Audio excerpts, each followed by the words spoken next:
Welcome to Tonight We Dine Nasty.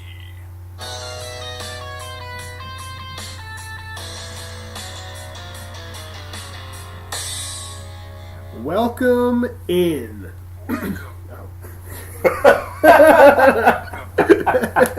We're doing real good so far. Welcome in. Welcome in. Welcome to Tonight We Dine Nasty. So we've just- changed the name of the podcast. Let's just because delete that. I've changed. No, this is good. No, There's delete a it. lot of character in this. Delete it. No, we're good. So I can't record that. So we've changed the name of the podcast because I've changed my team name and Brent really liked my team name. So instead of the Herman Munster Dynasty podcast, we are now Tonight We Dine Nasty, and we're just kind of taking after Andy Dwyer here, just trying to change our podcast name every episode so we can't get any followers. So next episode will probably be Mouse Rat. The episode after that will be Scarecrow Boat. And then we'll be Punch Face Champions, and then Flames for Flames, and we'll just go on all day. So any recommendations we'll gladly accept. So. Yeah, because we're looking to get 0 views when we put this on YouTube. So yeah, we'll just keep changing the name so no one knows how to follow us. All right, but moving into the point of this. The point of the podcast is... You know, if everyone thought the intro from last podcast was a little too long, now we're at a minute and a half of just talking about bullshit, so... Just laughing along, so Yeah. maybe we've lost our followers already. Mm-hmm. But we did notice, Brent and I both noticed when our apps automatically updated, that the Flea Flicker app looked a little bit different, a little bit sleeker, and not as archaic as it did just a couple days ago, which was a pretty cool upgrade. We've both noticed that some of the activities and some of the old trades and stuff like that, you still have to kind of go back to the old version of the app to access it. But hopefully all of that's going to be loaded pretty soon, and especially before like August and we start free agency, because obviously we'd need that at that point. Yeah, so if you haven't done it yet, definitely go to the App Store, update that on for Flea Flicker, and get the nicer, sleeker app and see how it does for you. Yeah. But, yeah, so we're coming to you. It's Tuesday, April 30th. 1 day away from May and 4 days away from... Hot off the heels of the NFL draft, and we're approaching our own rookie draft for 2019. And since I'm not sending out enough Texases about the draft coming up, some people were unaware of it. But now that Texas has been sent... I'm sure that we're all on the same page about when the draft is and everything. So today we got a great show. We're gonna have our first ever guest, and Nick is going to join the podcast. Everything Must Go is going to join with the 1-1 and the 1-7 pick in this year's rookie draft. So we'll have a nice little conversation with him. Just kind of see what his strategy is. He's been pretty active this offseason, so we'll kind of talk about that as well. But before that, we figured, we don't want to make it too short of a podcast for Will, so we'll talk about something else first. And we want to go just over the 45-minute mark last week, since we didn't quite hit it last week. Yeah, and then our goal for the next show will be to be just over an hour. So we'll just keep working on it. But right now, I think we're going to aim for 45:01 today. But we'll on the tails, as Brent said, on the tail of the NFL draft, we'll go over a little draft recap. I think we both have a couple people that we like, a couple landing spots, and I think since neither of us have a pick until 210, Brent 211, we just want to talk about the first round. Even if we can't get into the first round, we want to talk about it. So maybe give you all some at this point. Yeah, give you all some of our thoughts on where these players landed, and just kind of seeing where you all might draft them. And so having nothing to do with a lot of the guys that I'm going to talk about, because I haven't done as much research as Brent, but just thinking about landing spot and seeing people who I might have liked already, their value increase. I think one guy that I definitely like the looks of is Miles Sanders. Absolutely. He comes out and finds himself in a pretty ideal situation in Philadelphia. As a Jordan Howard, I hate this pick. As a Jordan Howard owner, I hate this pick. But Jordan Howard is, I think, on his way out, or Yeah. at least to fantasy relevance. I don't think he's going to be I don't think he's going to be getting the 9 or 10 touchdowns he did last year. But he might though.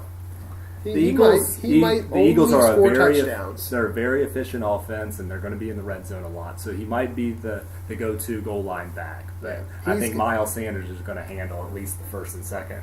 I think he's going to be the LeGarrette Blount.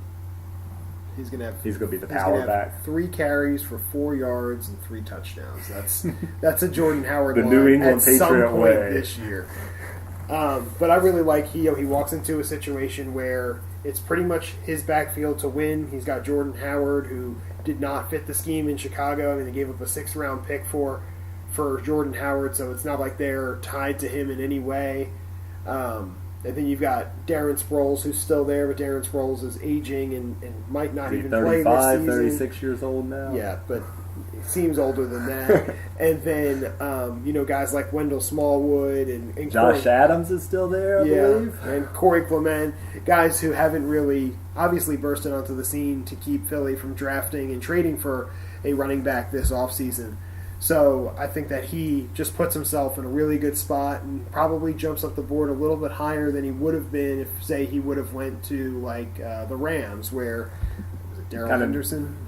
Yeah, Darrell Henderson went there, but yeah, he didn't get stuck behind anybody. So just like we were saying, like Jordan Howard is there, but Jordan Howard is more of that pound it kind of goal line back, and Miles Sanders is definitely more of the explosive runner, maybe catch out of the backfield. Mm-hmm. He was behind Saquon Barkley at Penn State, so he didn't get a lot of chances until this year. And then when he got his opportunity, he definitely took advantage of it. Well, and, you talk a lot about draft capital, and you see it here with this pick. The second running back off the board this year, say weak running back class or not, second running back off the board in the NFL draft means that team really wanted to go out. They saw something they liked in Miles Sanders, and they went and got him.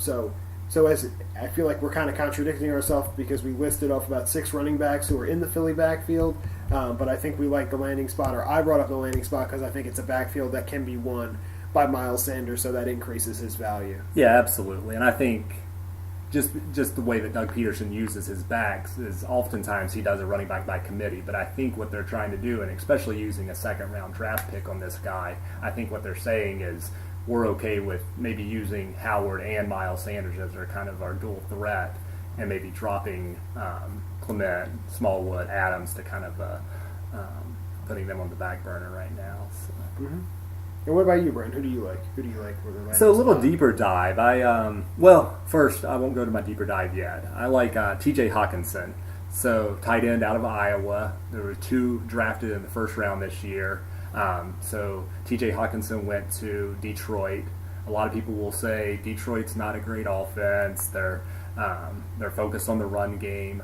But what T.J. brings is he's a pass blocker, so he's effective in the run game. So he's going to get on the field early. And then he's a dynamic wide receiver as well, so he can catch the ball. Kind of think that George Kittle, Iowa just produces tight end after tight end. Back in the day, it was Dallas Clark. So Dallas Clark into George Kittle. Now we have 2 in the 1st round. So I like that. I think it's going to give Matt Stafford a really good target. You have the deep threat with Kenny Galladay and Marvin Jones, and then obviously Hawkinson can kind of eat up the middle of the field. Mm-hmm. And I think the only thing that I'm going to contradict, play devil's advocate there, because you spent the 7th, or was it the 8th? 8th pick. 8th overall pick in the NFL draft to pick a tight end. You got big plans for that tight end. So I think that when you think about game planning moving forward, you've got Hawkinson's going to be in the middle of Detroit's game plan. However, when you think about the tight ends that Detroit's had, they had that Justin Foria guy who was just a red zone target who, just split out wide, throw him the fade. You had Eric Ebron, who did nothing his entire time in Detroit, yet he goes to Indianapolis and tears it up. So you just wonder if Matthew Stafford's more of that gunslinging type that likes to throw the ball to the outside, maybe dump it off to a safety valve, more of a running back instead of or a Golden Tate in the slot instead of a safety valve tight end. However, just then to contradict my own point, Golden Tate's not there anymore. So they're going to need a lot of safe throws. They're going to need a lot of easy throws, and Hawkinson could be the guy to eat up that volume. So that's I like your point. And I think the bigger point are. Brent's having a good day. I've lost my total concentration. Anyway, I understand what you're saying, but I think T.J. Hawkinson is going to show that he was worth the 8th pick overall. I think he's going to be an instrumental part of that offense moving forward. I think he's going to be a safety valve for Matt Stafford. I think he's going to help out in the run game. I think we're going to see more of a maybe a double backfield, looking at Theo Riddick, looking at, of course, Kerryon Johnson kind of being the lead back there. So Detroit, I think, they're making moves, and I think they're going to be a pretty good offense moving forward. Mm-hmm. So do you have any other kind of thoughts from the draft? Anybody else that you like their landing spot? Yeah. I think you go back to last year. And you look at, actually, I believe it was the second running back taken off the board in Sony Michel in New England. Made a point to pick a running back last year. They make a point to pick a receiver this year, and probably last year Michel was like second, third, fourth running back off the board, or on the big board, the fantasy board. So when they picked Sony Michel, there's kind of some doubt there. There's pretty much just one guy who was the top receiver coming out of college, and that was N'Keal Harry, and he goes to New England, a place that does not have the wide receiver depth that it's had in the past. We don't know what's going to happen with Josh Gordon. I think they re-signed Philip Dorsett. Pretty much wide open. They've got Julian Edelman, so N'Keal Harry can step right in there, develop that relationship with Tom Brady, and potentially be whether it's the Julian Edelman replacement as far as the safety valve guy, the Gronk replacement as the safety valve guy, or somebody who's going to explode like Randy Moss did. That's what N'Keal Harry has the ability to do. And the thing about N'Keal, I think he's a pretty dynamic wide receiver, but the point that I would make to kind of be contrarian a little bit is the New England Patriots don't really care where their production comes from out in the wide receiver spot. You just said it. They've used Wes Welker in the past. They've used Julian Edelman in the past. Tom Brady really hasn't had a go-to number one wide receiver outside of Randy Moss in that year. And we saw the numbers that he put up. Mm-hmm. But even, I'm sorry to cut you off, but then even to say that, Josh Gordon had a pretty decent year in the couple games that he did play with New England when he was getting into the system. Julian Edelman came back and he was automatically safety valve. So I think you look at how the offense is changing, and Gronk has been such a consistent force for so long. When Aaron Hernandez was there, they were both putting up huge numbers. So you just look at who is that guy for New England right now? And a lot of the people that we just mentioned are no longer there. There's Julian Edelman, and that's it. Yeah. And James White out of the backfield. So when you look to Brady, he's going to find more weapons. He's got this new, fun, young weapon that I'm sure he's gonna enjoy throwing the ball to N'Keal Harry a little bit. Yeah, and I think that absolutely describes it, and that's why he's going to be taken at kind of the first couple picks off in the 2019 draft, is because there's so many targets up for grabs in New England, and I think he's going to slot right in there behind Julian Edelman, probably as the wide receiver 2 at first, and then look to take over that role eventually. Mm-hmm. So I was kind of saying a little bit earlier that I was wanting to do a little deeper dive. So somebody that I really like that I think is going to come off the board maybe late in the first round, early second round, is Paris Campbell. Out of Ohio State, has blazing speed, 4.4 40 at the combine, and he was Dwayne Haskins, obviously, who went to the Washington Redskins. He was his favorite target at Ohio State this year, and I think he just falls in a very pass-happy offense and a very well-coached and obviously well-run offense with Andrew Luck at the helm. I think looking at kind of the wide receiver 1 there, T.Y. Hilton, we don't know. He's kind of age 29, 30, I'm not really sure, so kind of on the backside of his prime, still going to be productive. So Paris Campbell can kind of slot in. Maybe they brought in the guy out of Carolina. Don't even worry about it. You don't even have to say his name. Good, I've Mike completely thinks forgot. that there's going to be some sort of resurgence for Devin Smunchus, but there's no chance that Devin Smunchus is going to have any sort of resurgence in Indy. If anything, it's going to be a nice place for him to retire and kind of sail off into the sunset at the ripe old age of 25. But yeah, with that said, I think Paris Campbell is going to slot in there, kind of behind him at first, but I think he will overtake that wide receiver too pretty quickly. I know there's Deion Kane, and I understand that there's a lot of hype with him coming out of having his really productive all season last year and preseason, and then unfortunately getting the injury. But so there are some battles that Paris Campbell has, but I think that Indianapolis showed that they really like him and are kind of going to make him probably the wide receiver 3 or wide receiver 2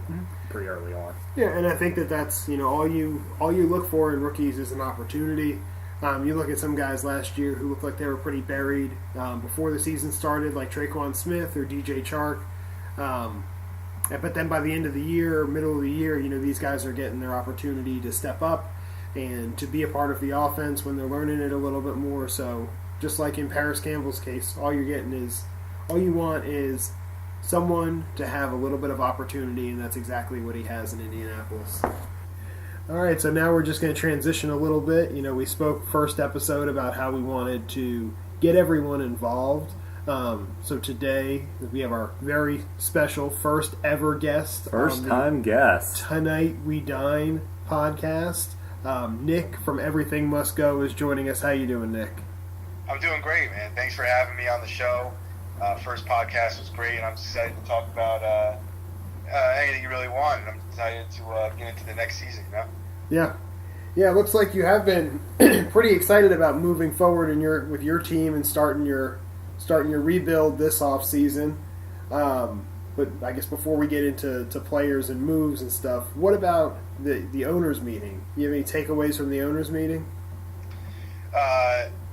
One of the big ones for me was the taxi squad rule change.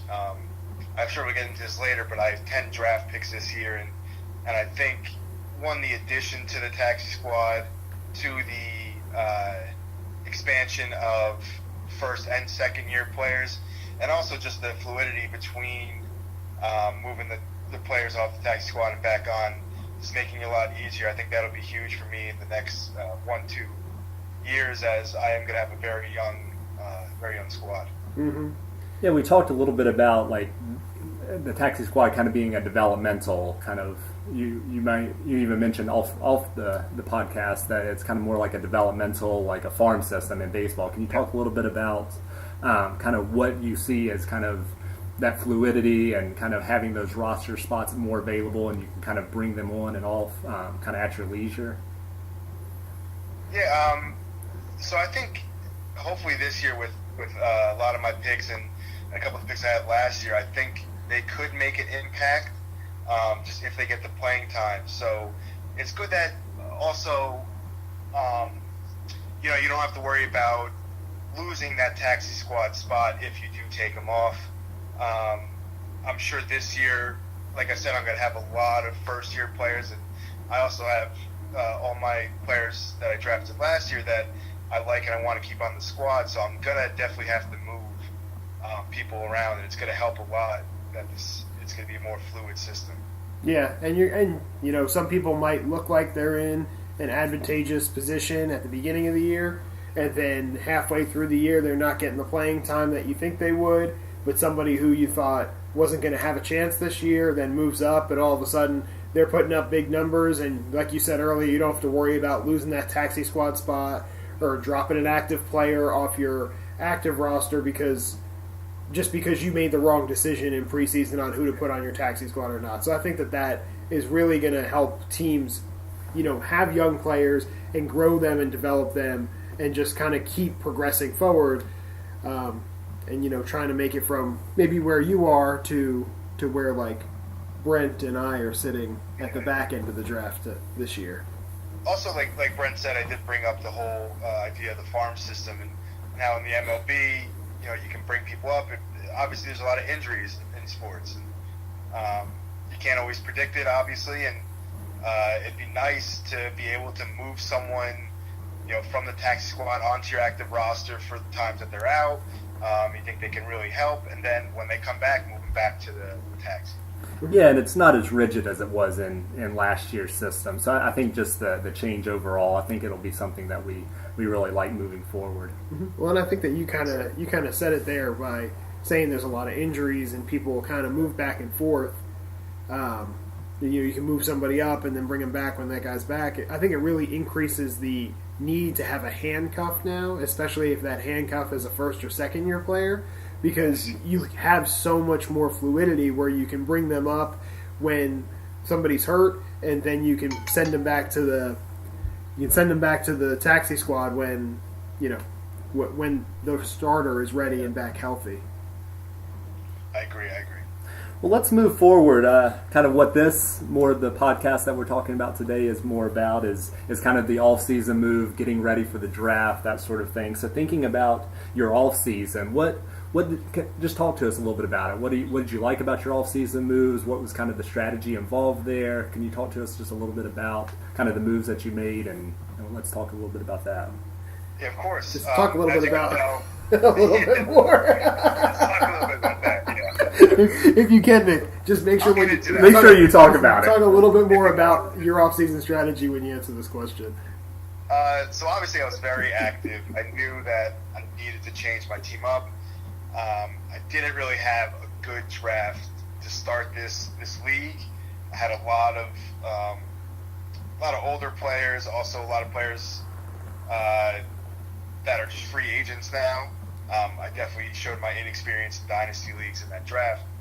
So I knew that I had to get younger and I had to get draft picks to move to that next stage. And I think I did that. I moved a couple veterans with Mark Ingram. I moved David Johnson, as we know. Yep. Many people think that I sold short on that trade, but I think it was a very necessary trade. I think I got a great haul for him. I strengthened up my wide receiver core. I got younger at the position as well, and I got that next year draft pick. I think what I'm most excited about is the fact that I locked down 2 first-round draft picks for the next 3 years. Mm-hmm. Yeah, and I think, being on the receiving end of the David Johnson trade, I definitely feel like I think we both got what we needed out of it. I was looking for depth at the running back position, and you obviously, like you said, you were looking to get younger, getting some picks, that sort of thing. Getting Cooper Kupp, getting Dante Pettis. I think, and then the first round picks. So those are 2 really young wide receivers that are going to have a potential to be starting wideouts on their team. So Cooper Kupp was a top 5 wide receiver last year before getting injured. Yeah, absolutely. I think that offense is still just growing together, and I think it obviously got exposed a little bit in the Super Bowl, but that was less Cooper Kupp, and exactly they were just a lethal offense. I think he will be a good wide receiver. It might not look good that Cooper Kupp is my wide receiver 1, but I think for me it's a huge upgrade in my wide receiver core. Well, I think that, I think we're jumping ahead here a little bit, but I think what you just kind of said there, I think was a good transition to speaking about this year's draft, because you talk about strengthening your wide receiver core and getting a wide receiver 1, and you got 2 first-round picks this year. Is that something that you're looking to continue to strengthen in the draft this year? Well, yeah. So unlike David Gettleman, I'm going to say this right now, and I'm going to say I'm not drafting for need. I don't want to be desperate for a certain position. Now, obviously, my running backs are not strong right now, but I think it's important for me to draft the best available at my position, at that position in pick. Yeah, and I like that strategy, kind of taking the best available player rather than saying, okay, I'm going to hone in on running back because that's a weakness for me, and maybe the running backs have already went that you want, but then you might reach for one. So it sounds like you're saying I want to pick the best player available and then go from there. Yeah, and obviously I have the pick of the litter with the first pick with any running back, wide receiver, quarterback that I could possibly want, and before the draft comes up, obviously I'm going to need to evaluate more of who I think could impact me this year, but also in the years to come. I don't want to make a decision where I pick someone too hastily because I think that they're going to have a big impact this year. But I just think it's important for me not to, like I said, not to be desperate. I got a lot of draft picks this year. I think I can really strengthen up and get a good core to my team that will help me in future years. It's a pretty good draft strategy you got going there, and I for one am almost a little jealous that I'm not in your shoes, because the one thing that I would love to do in this Dynasty League one year is completely tear it down and rebuild, and I could find any reason to do it or any excuse to do it, but just seeing kind of what you're doing, and it kind of makes me a little jealous that I'm not in those shoes.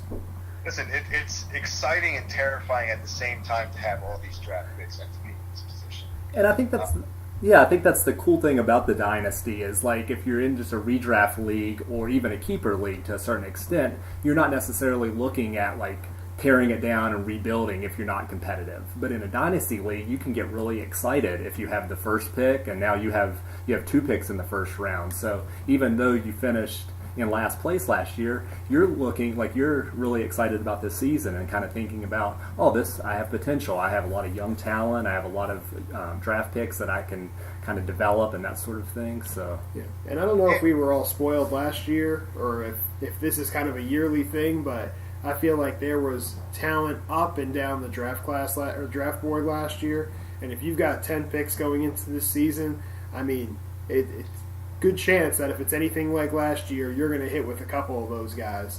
So that's definitely something that we'll see if that was an anomaly last year or if that's kind of the norm, and maybe really brings value to the draft picks, and you kind of hit it before everyone else started realizing how important the draft picks were. Yeah. Well, thinking about that a little bit, you have the draft picks, you have the draft capital, that sort of thing. Any potential sells? Are you kind of looking to do some willing-dilling around draft time? Oh, definitely. I know I've been in contact with Gerard. I've definitely reached out to